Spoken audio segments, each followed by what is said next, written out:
Hi, welcome to today's episode of The Legacy of Purpose with Miles Jr. and Charisa Munroe. We want to thank you all who have been tuning in to the season so far. Remember, if you have missed any episodes or if you just want to catch up on another episode that you've watched already, you can log on to our website, thelegacyofpurpose.com, at any time. Also, don't forget to subscribe to our mailing list so that you can keep up with everything that we have to offer from the show. We are picking up right where we left off last time. Our Munroe Emerging Leaders event is coming up, and we are giving you a chance to see how the event was last year. Last week, you heard from my brother, Miles Jr., and this week, it's my turn. You get a chance to hear from me. But first, we want to introduce you to our guest speaker today. She will be one of our featured speakers at our MEL 2017 event, and we are excited that she's joining us on the show today. Please welcome Ms. Phylicia Fanta. Hi, Hi. I'm so happy to So be here. welcome to have Thank you. you very much. Well, Phylicia, tell us a little bit about yourself and your story. Well, I'm from Marietta, Georgia. I attended Spelman College where I majored in English, but at that time I knew it wasn't a lawyer or a teacher I wanted to be. So luckily I saw a posting for CNN, which led me to the world of PR. From that journey, I was able to transform and actually move to New York, where I became the vice president of publicity for Universal Records, working for artists such as India Arie, Erykah Badu, Brian McKnight, JoJo, Lindsay Lohan, Amy Winehouse. After that tenure at Universal, I then was lucky enough to encounter an opportunity to move to LA, where I started working for Warner Brothers Records. So now I'm currently Senior Vice President of Publicity and Lifestyle Marketing there, where I oversee campaigns for people such as Common, Andrew Day, Jason Derulo. I feel like the kind of list goes on, but I'm able to be cross-genre, which I think is very important for a woman of color in this business. So that has kind of been my matriculation through the music industry. Okay. And I also own my own agency, the Purple Agency, which focuses on charity, film and TV, and other clients so that I can stay diverse in my pursuit for PR. So this year at MEL, our topic is redefining success. So your specific topic is the evolution of success and beating the odds. So just now I heard you talking. Were there odds that you had to beat? Give us a little sneak peek of what you're going to be talking about at MEL this year.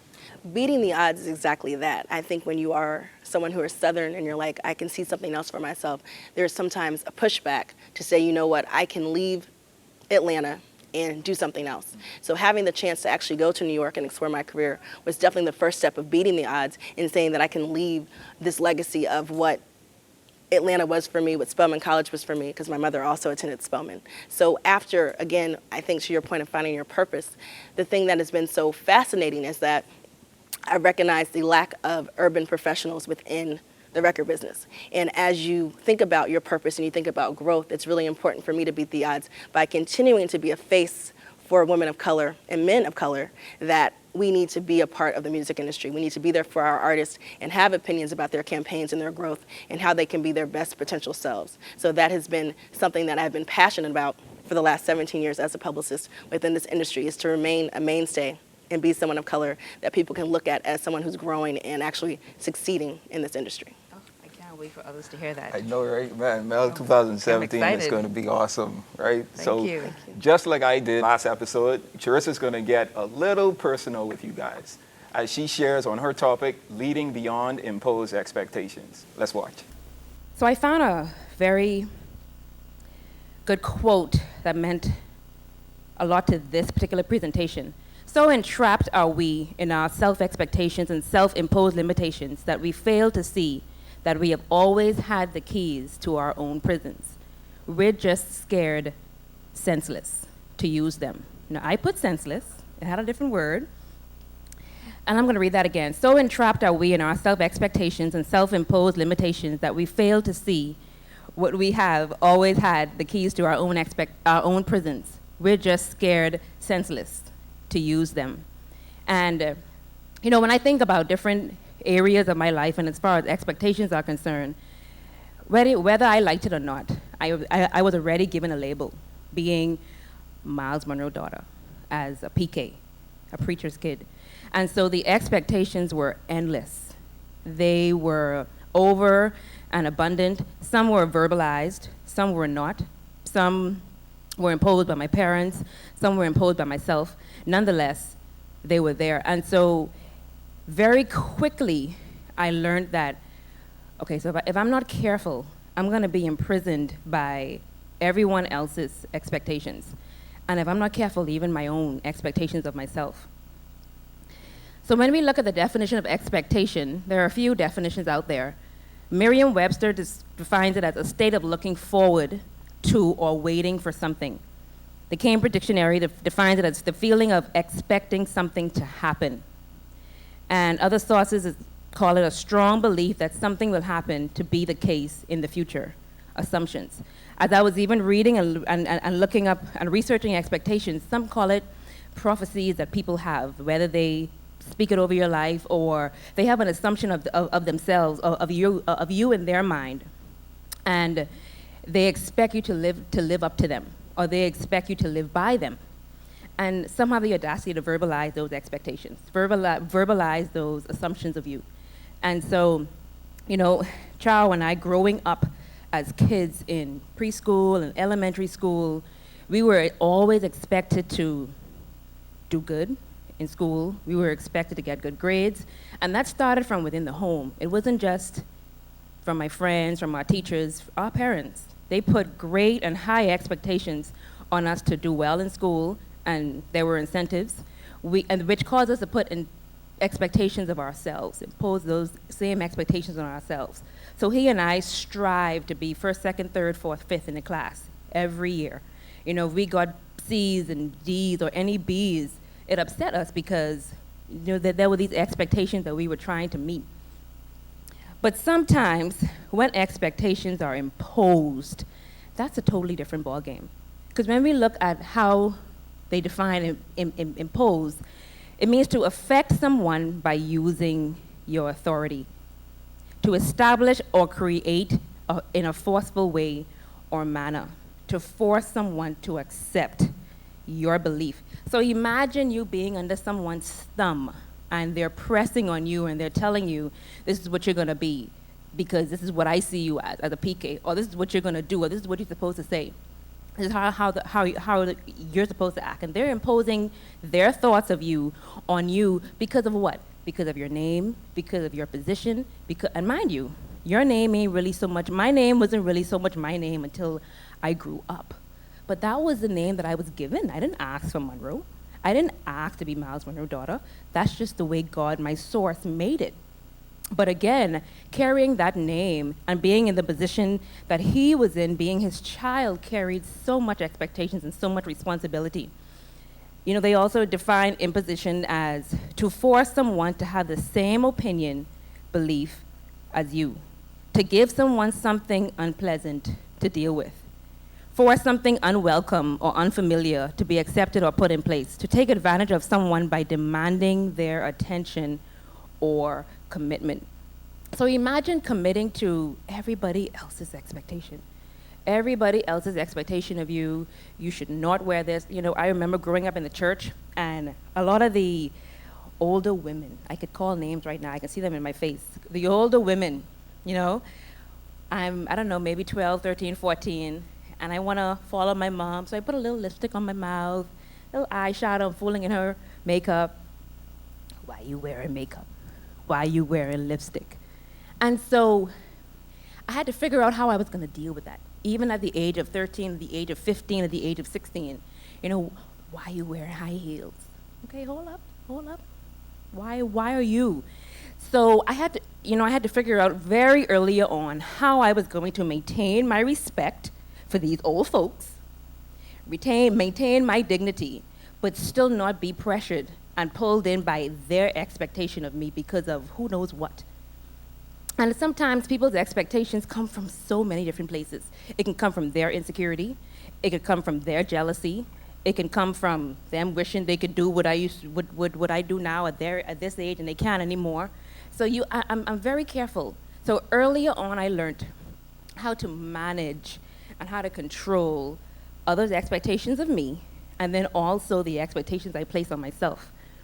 So some facts about expectations. We are all consumers of expectations. And expectations can be both externally imposed or internally imposed. And like I said, my external expectations started from my parents, from the household. As as my dad being a preacher, he expected his children to act a certain way. He really did. And sometimes he didn't have to verbalize that. We just knew. Family, friends especially, the peer pressure. You know, they expect you to, or you a PK. Sometimes there are people who actually expect you to do worse as a PK. They don't actually expect you to do, you know, dress a certain way, act a certain way positively, but because you're a PK has this negative connotation. They actually expect you to be one wilding out there doing what you're not supposed to be doing. And so again, I had to figure out how am I going to balance both and still be me? Because what you don't do is I didn't want to lose myself. I didn't want to lose the person I was becoming trying to please everybody else, even my parents. And so then again, I started to now build and impose expectations of myself. And, you know, that's hard because that's almost like setting a bar for yourself and not wanting to fail. That's, you know, setting expectations. And sometimes those expectations are set based on others. So my parent, you know, when I was younger, for some odd reason, I was a female into hair and makeup, so I wanted to do cosmetology. And I told that to my dad, and he just thought, to be very honest, he thought it was just, are you crazy? My daughter being in a hair salon doing hair? It was just totally against his religion when it comes to that. And so that's what I wanted to do, but Dad was like, I want you to do something a little more, you know, constructive. And I guess he didn't think cosmetology was constructive at that point. So I chose something that I loved medicine, I loved health, but I chose pre-med because it was, you know, it was prestigious for anyone to be a doctor, to be a lawyer, to be any type of, you know, engineer. And so I say, okay, eeny, meeny, miny, mo, and I landed on doctor because it was the one that attracted me the most. So I started pre-med in undergrad. I did 2 years of pre-med, got exposed to other classes and other resources and realized that, okay, so I didn't really want to do surgical medicine, but I wanted to do the social aspect. And so halfway through undergrad, I changed my degree from pre-med to social work. And I still remained in the medicine, in the medical field. And my dad, he was pleased with that. And, you know, to get his blessing, to get that he was pleased, it was important to me. But even if he had said no, at that point in my life, I was gonna have to say, Dad, I love you, but too bad. I gotta do this for me. But it just worked out to where he was, you know, he was fine with that. And it just goes to show, though, that, you know, from a certain point in my life where it really, really mattered what people's expectations were of me and pleasing them, and how I was saying, okay, let me go ahead and do doctor. You want me to be big and high and mighty, let me do that. I mean, it really wasn't what I wanted to do.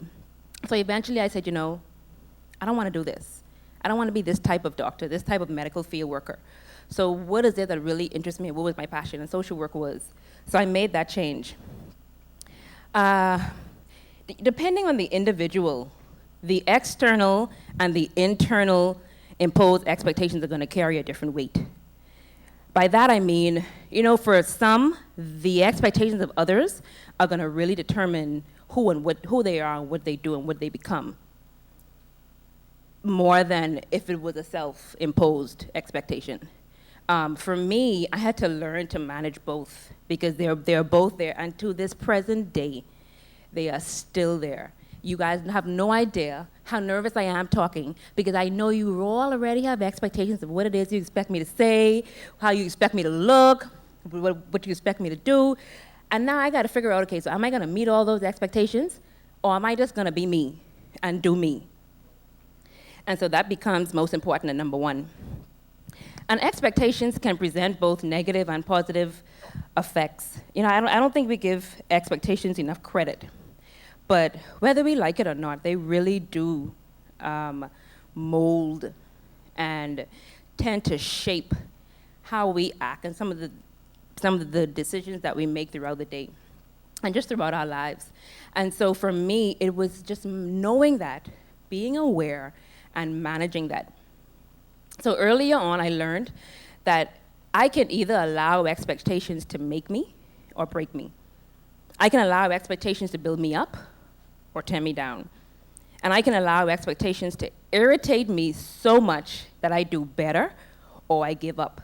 And I say this irritate because really and truly, it really is annoying when, people saying things, okay, so everything just happened recently, 2014.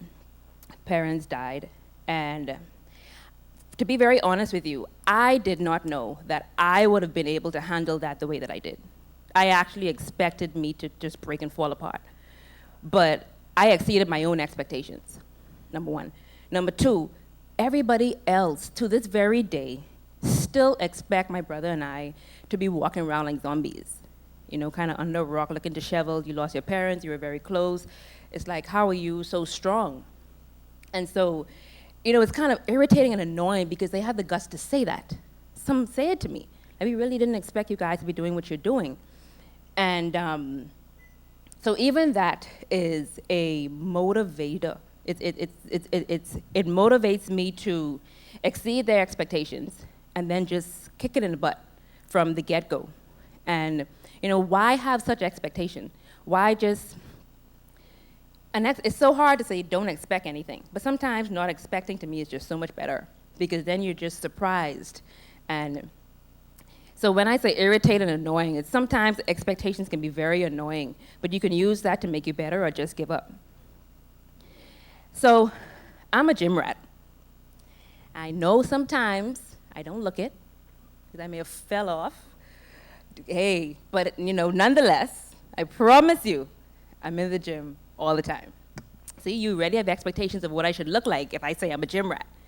So I have to beat that, and I have to manage that. I have to say, hey, it doesn't really matter what you think I should look like. Nonetheless, I'm in the gym for all kinds of reasons. And so, but in the gym, I learned certain things when it comes to lifting weights and working out daily and the need to take a break. And when you look at the gym world to the real world, anything that's weighty tears you down, but it builds you up. One thing I learned in school doing sports and my coaches, when you lift weights, and some of you may not know, but when you lift weights, it actually tears your muscle. And then the next process is the repairing. That repairing process is what actually allows it to grow and become stronger. So that tearing and repairing is actually important and vital for building muscle. Anything heavy breaks down, then repair. That's why, and I say this because it makes no sense me lifting weights if that's a 15-pound dumbbell. So a 15-pound dumbbell with me at this stage is very light. So eventually my muscle has already built to that particular weight. If the weight isn't heavy enough, it's not gonna tear. That muscle isn't gonna tear, therefore it's not gonna repair. Anything annoying causes you to either get rid of it or do something about it. So for me, one of my, not insecurities, but one of my annoyances is extra body fat. So again, I'm in the gym. Why? I'm doing something about it. So, and it annoys me, the extra arm, the extra love handle. So I figure out, let me do something about it to get rid of it. Anything that's a burden makes you aware, disciplined, and responsible.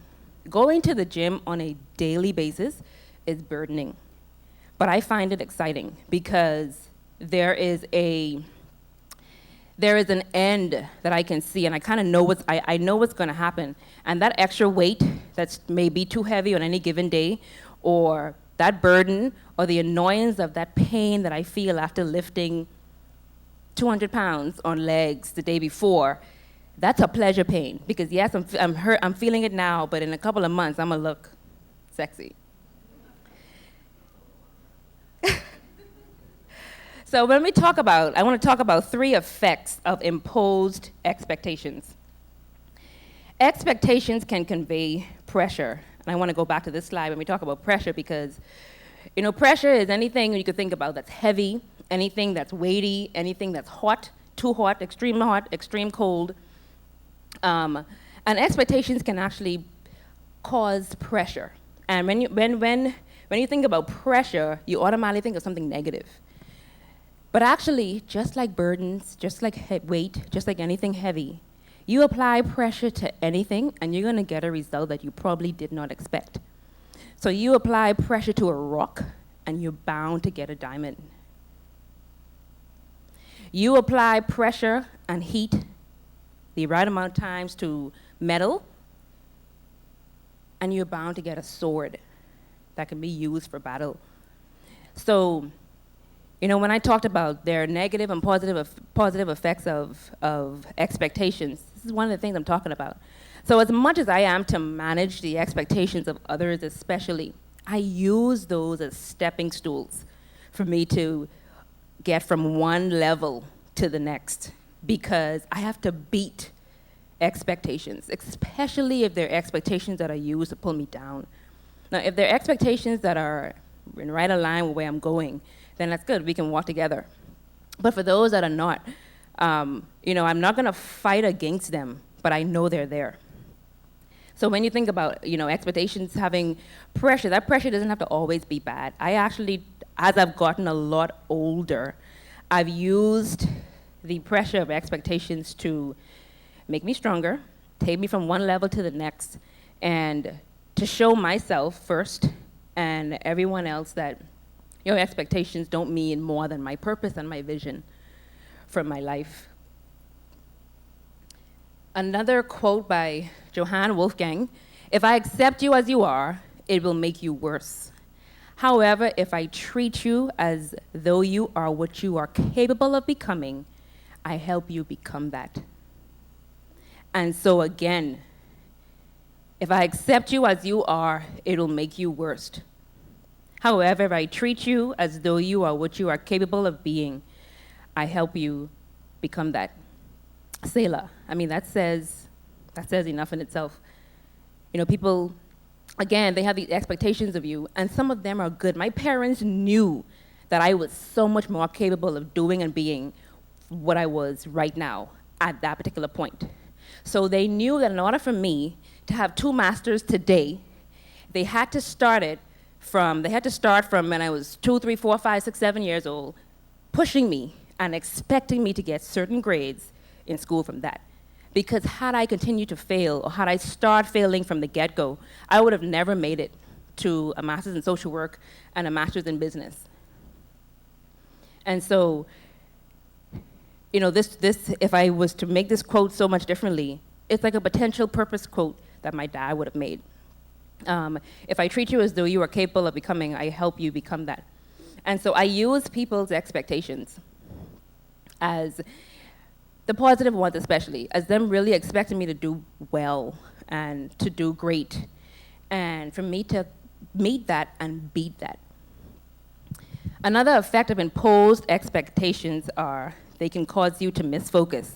Now, this is one of the negative effects of expectations, and it's only because, again, for me, expectations, whether they were internally or externally imposed, the most important thing was me managing them. And I had to know what was for me and what wasn't, what was good, what was bad, what was going to kill me, what was going to make me stronger, because I would run myself ragged trying to meet everyone's expectations, that I would forget really and truly where I'm supposed to be going and the journey that I was on. And so, focusing and trying to please everyone can actually misguide you. You're so busy trying to meet the expectations imposed by yourself and others that when you realize you are off course, it's too late. When expectations imposed by others are unrealistic, they can be misleading and cause you to be misfocused. So that's why for me, and I say management because unfortunately we cannot eradicate people's perceptions and expectations of us. However, we can know that they're there and we can manage them, which is the key. So I've been learning to manage expectations from we were younger to now. And the expectations as I get older are they're getting more intense. And that may just be because I'm maturing and I'm getting older. And so managing them is important. And I mentioned this earlier. Purpose and vision supersedes expectations. It keeps you focused and disciplined. So for me, before I concern myself with my own self-imposed expectations and the expectations of others, I always go back to the drawing board. What's the purpose? Order today's complete two-part message on CD or DVD for a love gift of $30 or more by visiting our website, monroeglobal.com, or calling the number on your screen. Our team is standing by to assist you.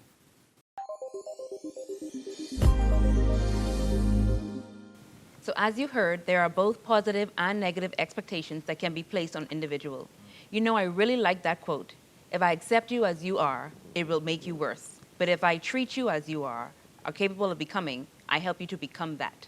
Wow, that's really deep. You know, that reminds me of my dad. You know, he always tried to pull out of people what he saw in them instead of what they might have been showing him or what they might have not seen in themselves. Well, that's only part of what Charisa shared in our Mel 2016 event. If you want to watch more, if you want to see the whole thing in its entirety, check out our website, monroeemergingleaders.com, for more. Well, we want to thank our guest, Phylicia, for joining us today. It has been a pleasure having you.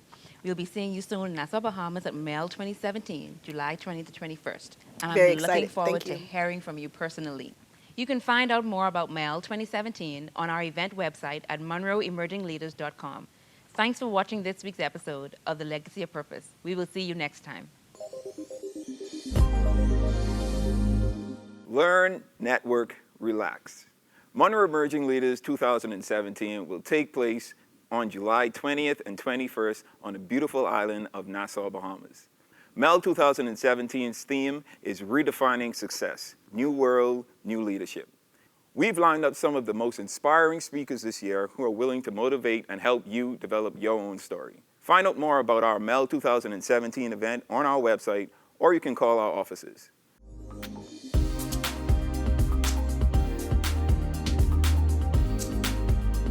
You can only play your position effectively if you know your position. This also implies that you must get to know the ins and outs of your position, and you cannot do that by trying to play someone else's position. So many times we get so caught up in other people's purpose and good works that we neglect our own, forgetting that we too have a purpose unique to us personally. Understand that only you can play your position like you can. That position was created and designated just for you to master and get better at. So when you are too busy concerning yourself with other people's position, who is mastering yours? Who is taking up your space and your position? It should be you. Play your position.